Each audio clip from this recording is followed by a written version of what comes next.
in on the proof first, and then we will, I can zoom out and then go down after. This will give me enough room.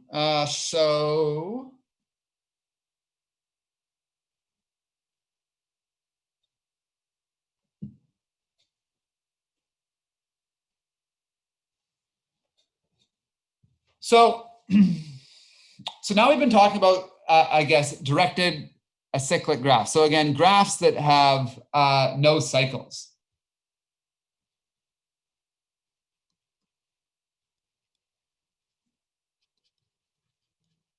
Oh.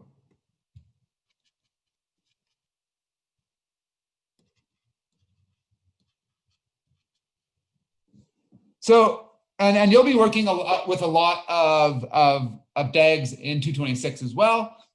Because again, a lot of the time we're starting at some origin and we want to kind of, and we're trying to map the different orders we can do tasks or the different orders. Again, we've got this massive programming project and we want to do these different algorithms that all rely on another kind of algorithm finishing completion before it. And we want to kind of map out all the kind of the running time or how it can be split up to do parallel programming, or yeah, you're at an origin place in the map. You want to determine the best way to drive to some other city, and you want to pass these different things along the way, or something like that. But typically, again, we'll try to find these different orderings. And again, a lack of cycles isn't always a prerequisite, but often we do have, we are working with the DAG, and it's important that we have at least one source vertex. Again, one thing that doesn't have any, if we think about this as the course prerequisite model in the video, any prerequisite. So that is the first course we can take. So I guess in order for all these sorting algorithms and stuff to work, we need to be sure that we actually have such a vertex that we can begin our traversal from, because that is typically the source. So yeah, we want to make sure that we have at least one, and this vertex is often called a source.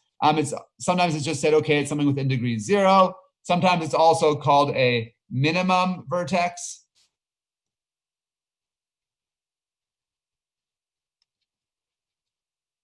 But again, it's all terminology for the same thing, something that we can start with, and there's nothing, it doesn't have any prerequisites. It or anything that has to come before it in the ordering, it can begin our ordering. So obviously, in a directed acyclic graph, we need to prove that one of these exists so that we can actually run all these algorithms, because a lot of them kind of begin from this, by first identifying this source vertex. So what we're going to do is we're going to do a proof. We're actually going to do a proof by contradiction.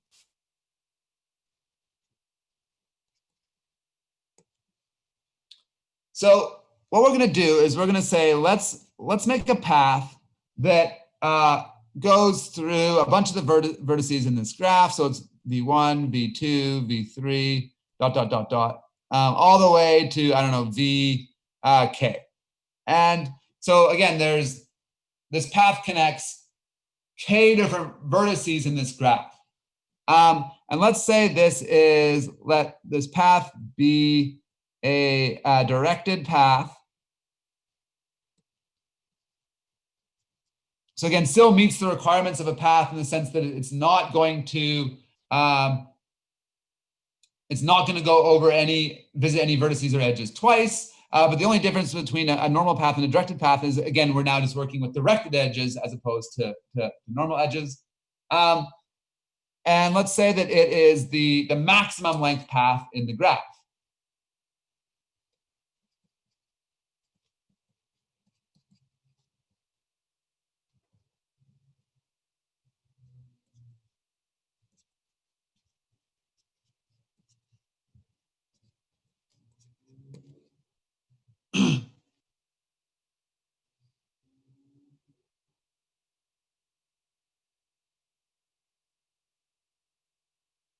This is just, it's essentially just like a property that we're proving. We're proving that if we've got a graph that's a directed acyclic graph, that we've got at least one source vertex.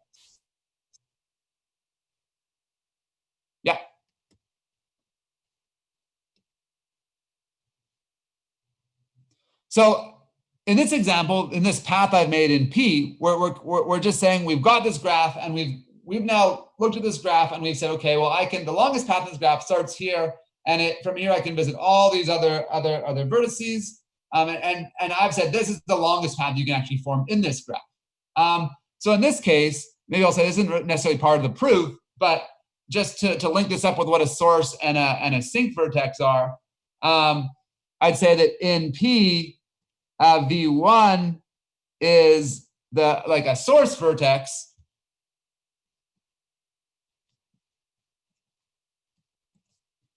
K, or VK, sorry. And VK is a sink.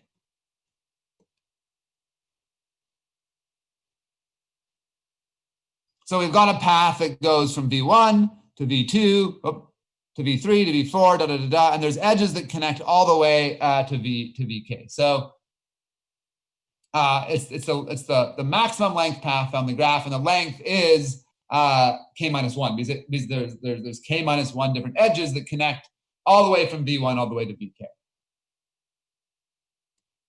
And what we're saying is we're assuming that this is the longest path that we can form in this graph.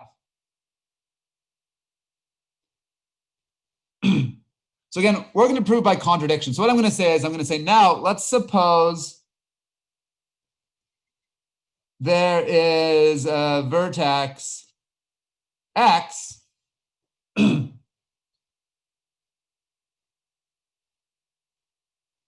I can just say, I'll say that suppose there's an edge. Suppose there is an edge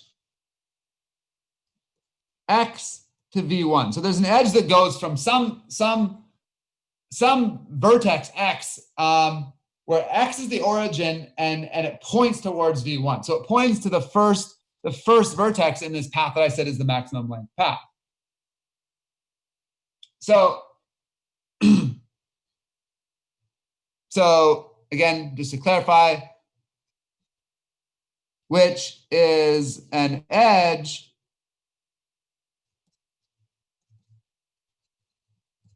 that points from X to the first vertex in P, which was V1.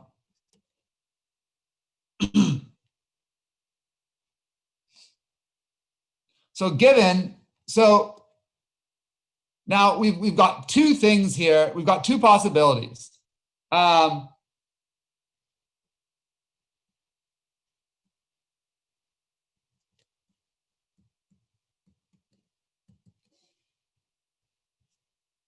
So the first thing is that X is not in this set from V1 to, or I guess it's not a set V1, V2, V3, ... to VK. So if it's not in that set, it's not any of the vertices that we already found in that as part of the path from the longest path in the graph. And if this is the case, if that vertex isn't part of that set, and we've said that there's an edge that goes from X to V, then that means that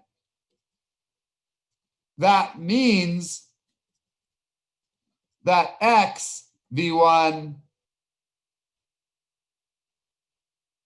V2, V3, ... to VK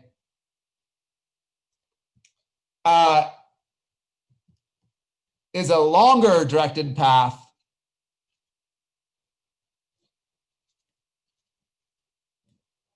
than P, which is a contradiction. Because we already said that P is the longest path in this graph. So if we've then said that, wait, now there's all of a sudden a vertex that points to the first node in this path, if that vertex wasn't in any of the things in the path, then we know that this is actually a longer path than P, but we already declared P as the longest path in the graph. So this is a contradiction. The other case here is that X is one of those x equals I, or x equals, sorry, vi,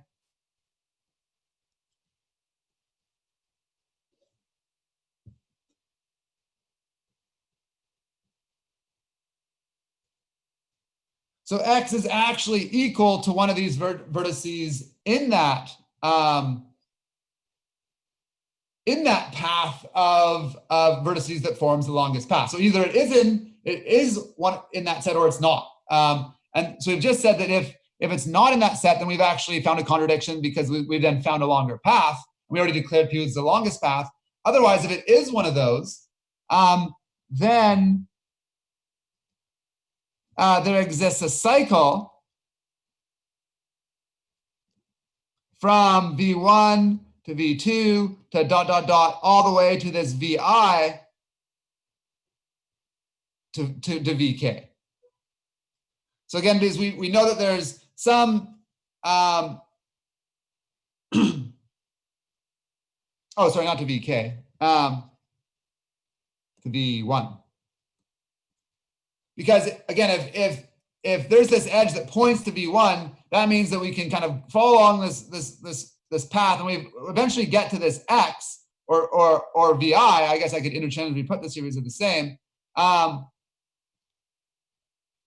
Then there's exists a cycle because we can start at V1, then go to V2, then V3, all the way to X, and then we know that X goes to V1. So then we've now found a cycle in this. But again, this is a contradiction with the fact that it's a directed acyclic graph. We've said that this graph doesn't contain any cycles,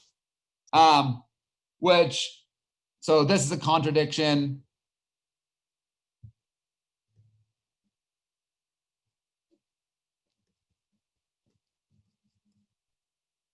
As G is a directed acyclic graph. So this is kind of the standard proof for showing that again, if we've got a directed acyclic graph, we know there's going to be at least one source vertex, because again, when we make this longest path, and if we say that there was some other vertex there that leads to the first item in this path, either that contradicts the fact that we found that longest path, or if it's already one of the vertices in that path, that means we've found a cycle by the definition of a cycle, which is that we've got V1 as the first and last vertex in this list of connected vertices.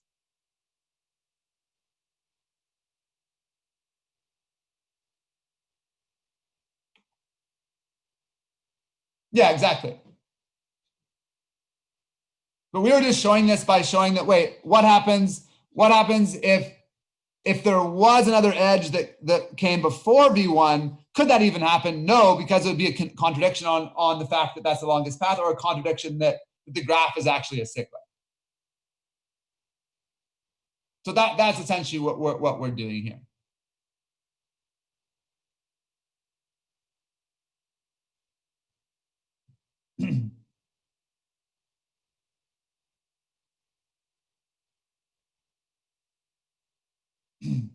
Does that make sense?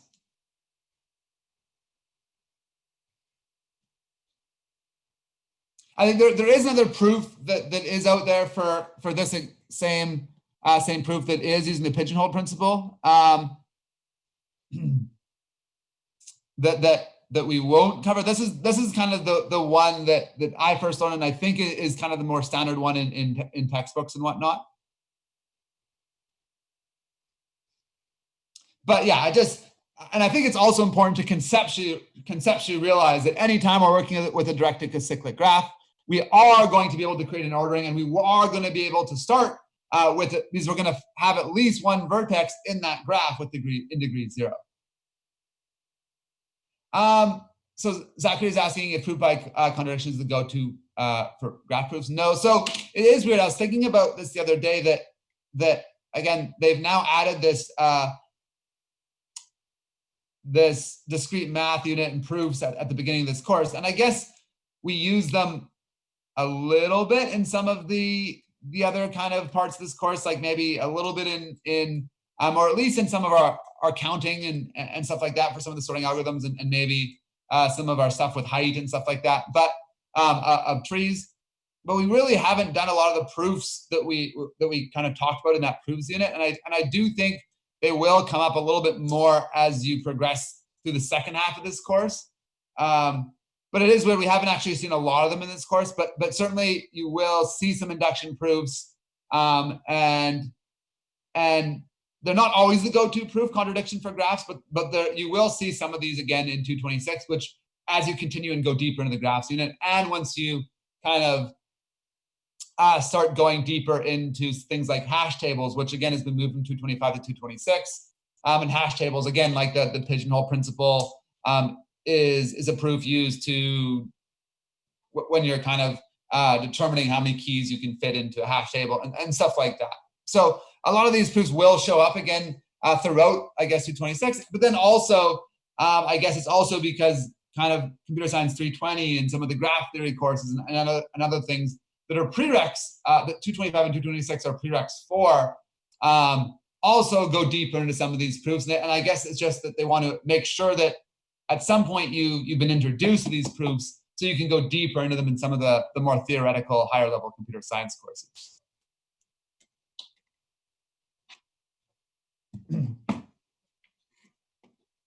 Any other questions? Oh, geez, already 9:53.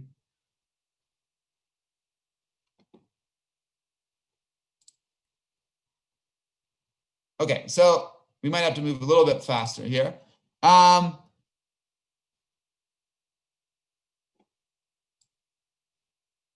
Okay, so now again, I'm just going to trace through this topological sort. We'll talk about the runtime, and then hopefully we'll also be able to trace through the next one and talk about how we can make some improvements to the runtime on it. So again, all we're doing is we're starting this algorithm with this graph, and at the end, this list L should have a valid ordering. So what we're going to do is L starts out as an empty list. As we see, it's just empty here, and we're going to say, let's keep looping as long as there's still vertices left in this graph here. So what we're going to do is we're going to say R is null for each vertex in G. Check if it's got no incoming edges. So again, if we've got an adjacency matrix, I might actually start and look at A, then B, then C, then D, then E, then F, then G, then H, then I, then J. And keep looking through and saying, I'm going to go through all the elements in this graph and keep looking until I find one that has an in degree of 0. Which again, I'll find it right away with A. So we'll say we find A right away. We're going to break out of our loop, and we're going to insert A at the end of L. Then we're just going to delete A from the graph. Maybe what I might do to make this easier is because we have to actually see if there's no incoming edges, I'll just draw the number of incoming edges each one has, just so we can get through this a little bit faster. 1, 2, 3, 1, 2, 1, 1, 0, 3. Okay, so now we're going to loop through again because there's still vertices left in this graph. So R is null for each vertex in G. See if it's got no incoming edges. This is no, it's got 2. This is yes. Okay, so we find it with C. So what we're going to do now, add C to the end of our list, and delete it and all of its edges from the graph.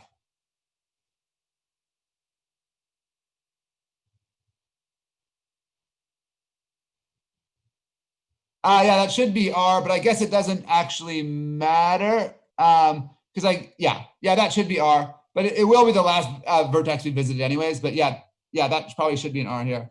So now again, this in degree is 1, this in degree is 2, this in degree is 1. So we're going to loop through again. Does B, no, D, no, E, no, F, no, G, no, H, no, I, no, J, yes. So we do find it at J at the very end of our loop. So again, we're going to add that to the end. We're going to delete all of the vertices. And we're going to see this goes down to 0. This goes down to 2. This goes down to 0. This goes down to 1. So again, we're going to loop through. Is B 0? No. Is D 0? Yes, D is 0. So we're going to find D. We're going to remove it. This goes down to 1. Now we're going to loop through. Is B 0? No. Is E 0? No. Is F 0? No. Is G 0? No. Is H 0? Yes, it is. We're going to remove H and all of its edges. So this is now going to go down to 0. This is going to go down to 0. This is going to go down to 1. This is going to go down to 0 as well. So now we're going to loop through. Is H 0? No. Is B 0? No. Is E 0? Yes. We're going to insert E at the end. Go down here.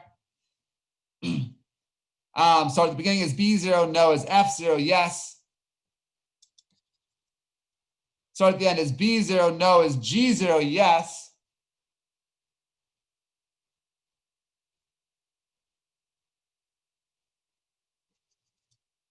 Is B 0? No. Is I 0? Yes.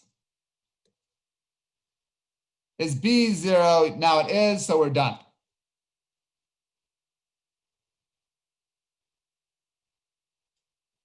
So what we've done is we've got a valid ordering here by removing them one at a time until we're just left with the last vertex. But the runtime here, so again, this loop is going to, the while loop repeats n times.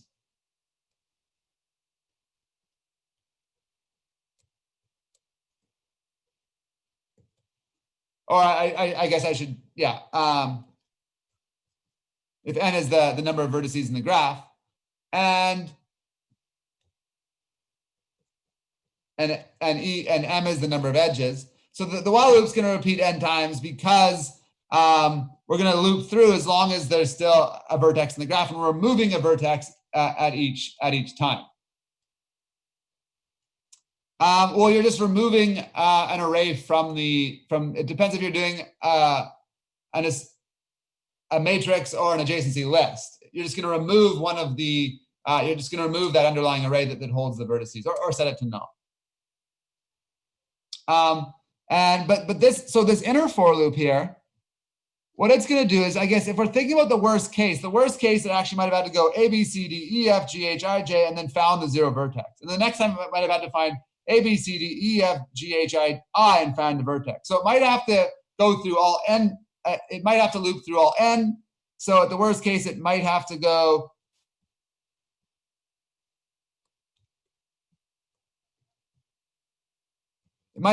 n times, then n minus 1 times, then n minus 2 times,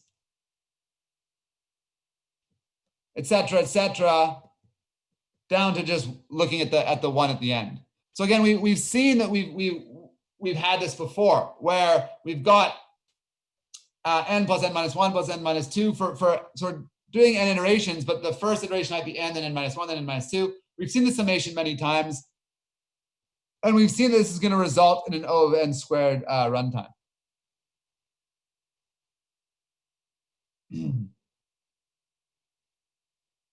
And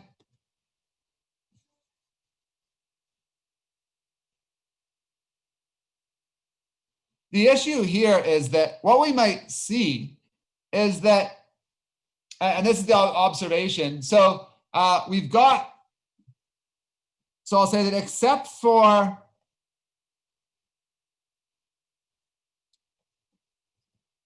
vertices that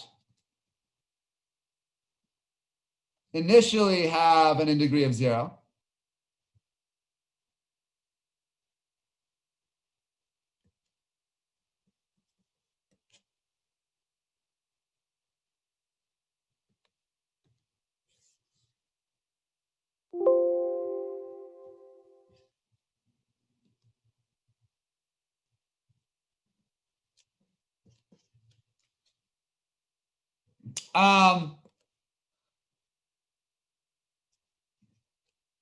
a vertex is in degree is only ever reduced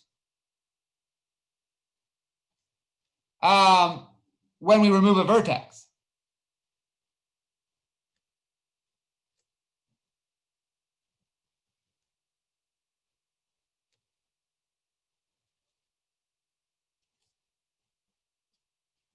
And in particular, when we remove an adjacent vertex. So the idea here is that we don't actually need to search through all of the vertices in this graph each time. So we don't need to search through all vertices.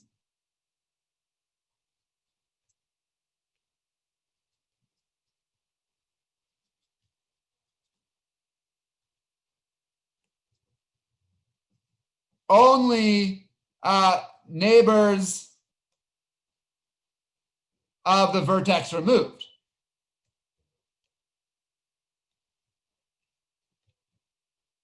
So again, when we remove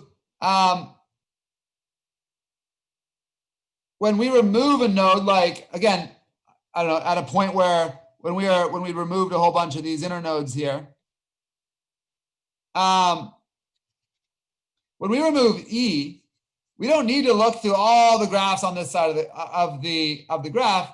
All we need to look at is E's neighbor to say, hey, did this now become a 0? If so, then that's the next one I can remove. So instead of looking through all vertices each time, let's only, every time we remove a vertex, say, hey, did any of the vertices adjacent to this one now become 0? If so, I can just visit them next. So the idea here is we can make this, we can improve on this inner loop. We're always gonna have to go through the outer loop until we've removed all the vertices, because we want to remove each vertice. But the inner loop, instead of having to go through all n different vertices every time, potentially, why don't we just only look at the neighbors of the one I'm removing? Because those are the only ones that might have now gone down to 0.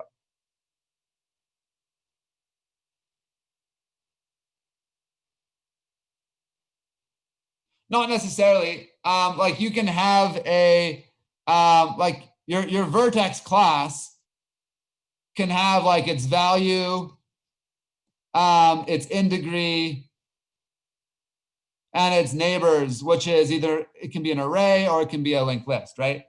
But the in degree can just be the length of the list, or sorry,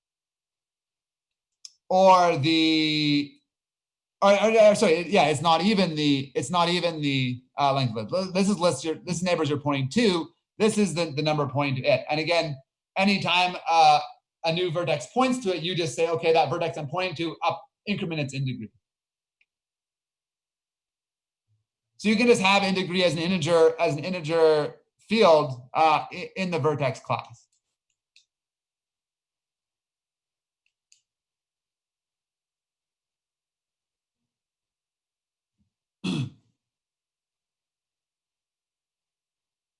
So and that's where we get this improvement, is the improvement on, I guess, what is, again, often the first versions of an algorithm are called the kind of the naive version. So the naive topological sort, again, it just kind of, it works. It's always going to search through the whole graph, but this is quite inefficient. So the main improvement we're trying to do is say, okay, well, why don't we just look at neighbors of each vertex we're removing and see if they can be visited next, and then we'll just go through this process each time. Any questions about this, or should we move to the other page?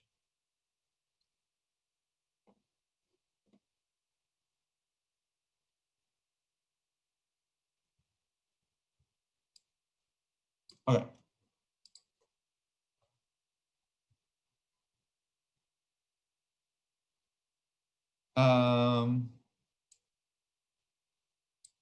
That should give me enough room. So what we're going to do is the same thing. We're going to try and output a list L, but we're going to also have a queue, and the queue is just going to keep track of all of the vertices that are in degree 0. So again, I can label them all initially.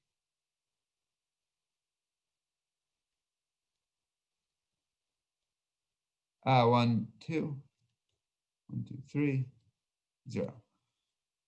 So what we're going to do is we are going to have a for loop first, but it's not a nested for loop. So we're going to have this for loop that is going to be O of n. But then we're going to have another loop that's going to be O of something else. And because these are in sequence, we would add these together. And so whichever one of these dominates the other will be the runtime of the whole algorithm. So we're going to go through and just go through each of the vertices. And if it's got if it has no incoming edges, its integrity is 0, then we're going to add it to the queue. So I can say, okay, A, I'll add, C, I'll add, D, E, F, G, H, I, J, I'll add. So now we're going to go through this second loop. We're only going through that first loop once, and then we're done. Now we're going to do this second loop. So while the queue is not empty, let's dequeue the first item. So we're going to remove this A, and we are going to say, let's go through all of A's neighbors. So we're going to go visit B, we're going to visit H, we're going to visit G. And we're just going to say, okay, if their integrity is currently 1, neither of them are, then I'd add them to the queue. But they're not, so I'm just going to say, okay, I'm going to insert A to my list, and I'm going to delete it.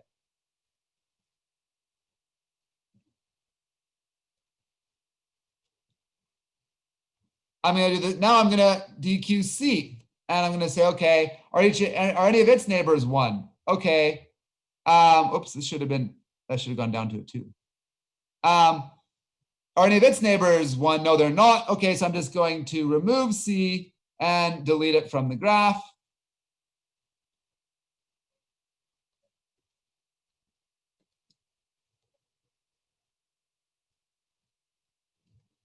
But again, I'm not looping through this whole graph every time. I'm just looking at each vertice's neighbors.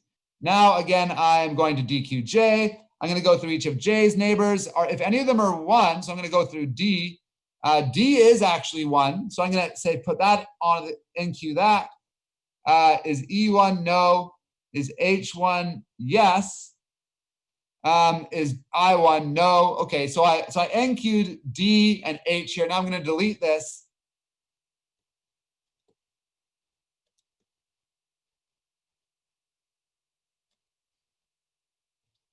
And I've added to my list.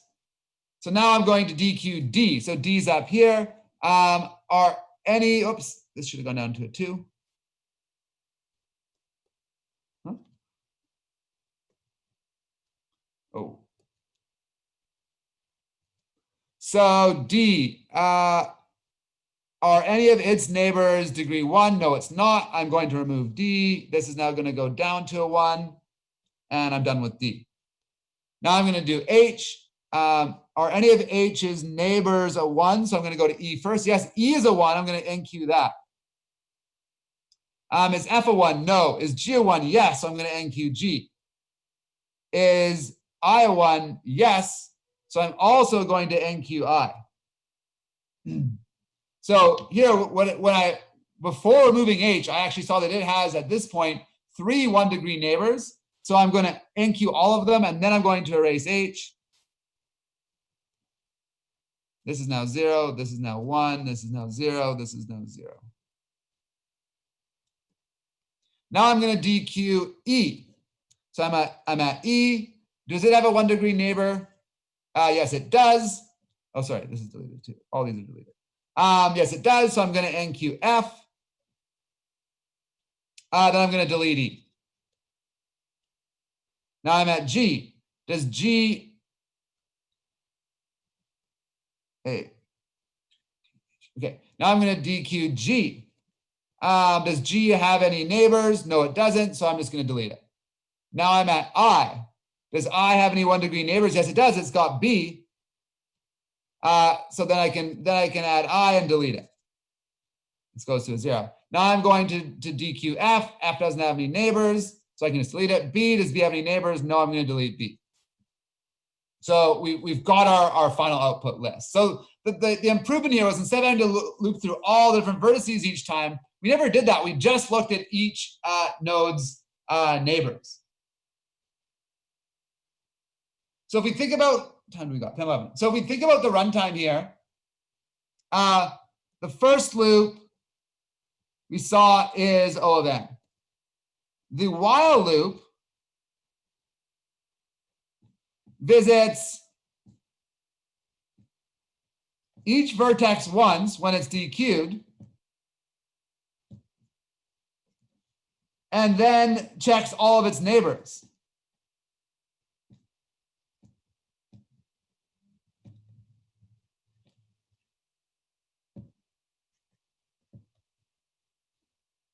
So in fact, the total number of operations it does is exactly n plus m, and that's where we get our n plus m.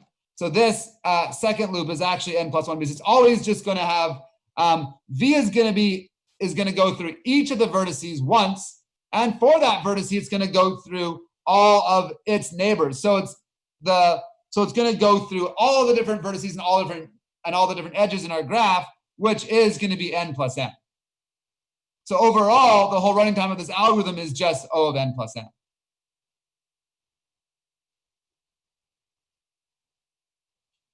Because every vertex and every edge is essentially visited once. You visit every vertex because you DQ it. You visit every edge because every time you DQ a vertex, you're looking at each one of its edges when you remove them to see if the vertex on the other side has a degree of 1, so you can add it to the queue.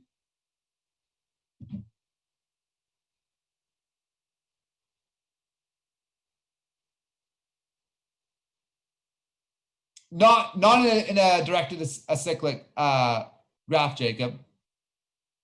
If there was a cycle, yes, like we might have two other vertices over here that form a cycle with each other, and then we wouldn't have it, but we couldn't in a directed acyclic graph, and that's kind of why we did the proof at the start.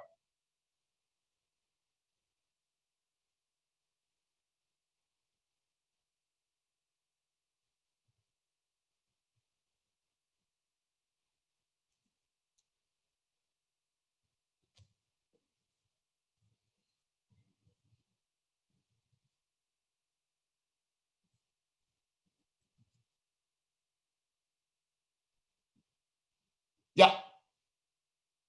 Well, in this case, you're NQing the ones that are in degree 1, but then right after that, you're removing the vertex, which will put them to in degree 0 right after that. So what I'm going to do is I'm going to write this ordering down here really quickly.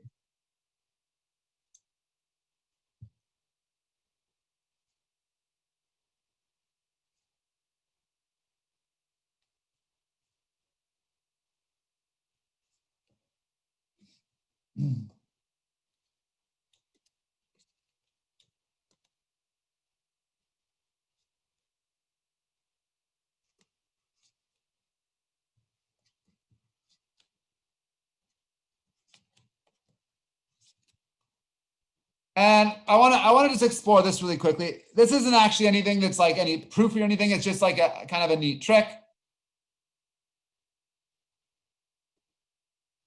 We got a couple minutes left. So how can we visualize and make sure that this is a valid ordering? And essentially, what I'm going to do is I'm just going to connect all of the edges from this graph above. So if I'm looking at A, it goes to B, H, and G, or G and H. A goes to B,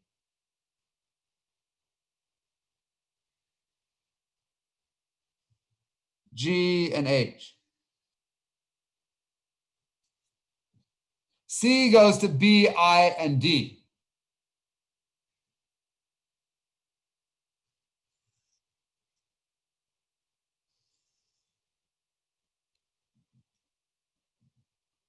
J goes to D, E, H, I.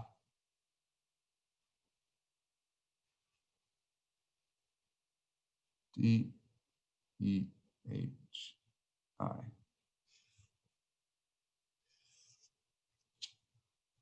D goes just to E. H goes to E, I, F.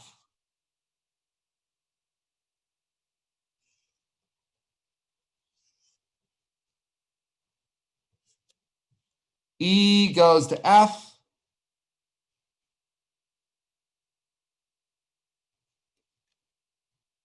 G goes to nothing. I goes to B. So when we draw this, what we should see is that all arrows point right. which I think is basically maybe similar to what Andy said he did when he solved the quiz question. Again, you should make sure if you're reading your ordering from left to right, there should, and you're thinking about, okay, what other vertices do they connect with? All your edges, all the directions of your edges should be going from left to right in this ordering. So you see all of them are pointing right.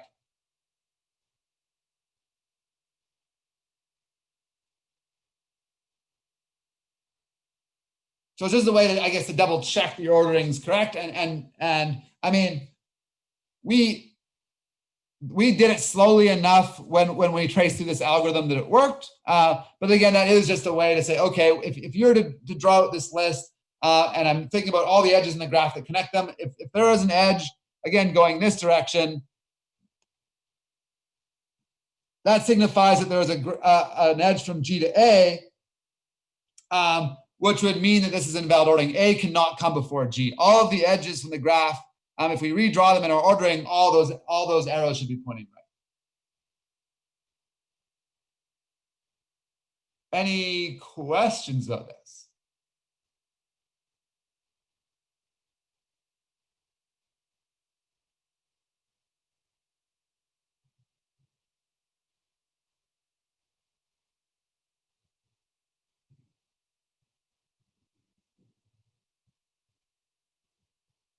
Okay.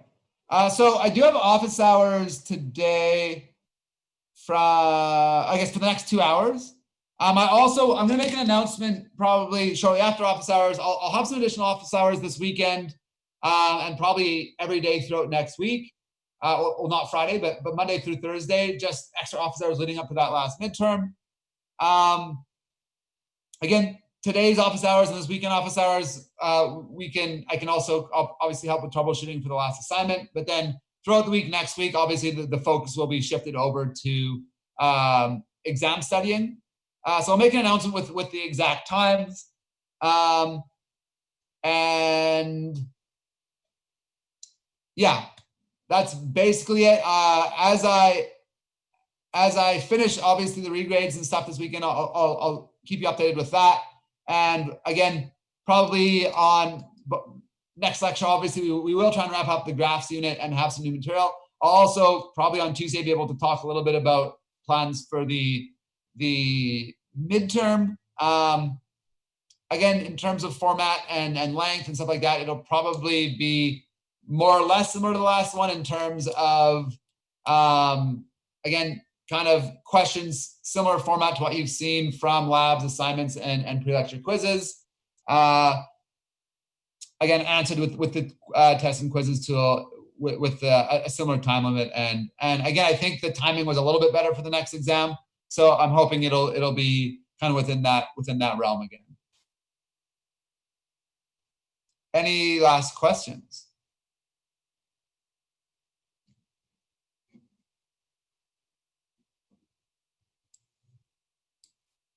Okay, so I can answer some questions once I guess the lecture officially ends if people have them about the assignment. And then in 10 minutes, I'll probably jump over to the office hours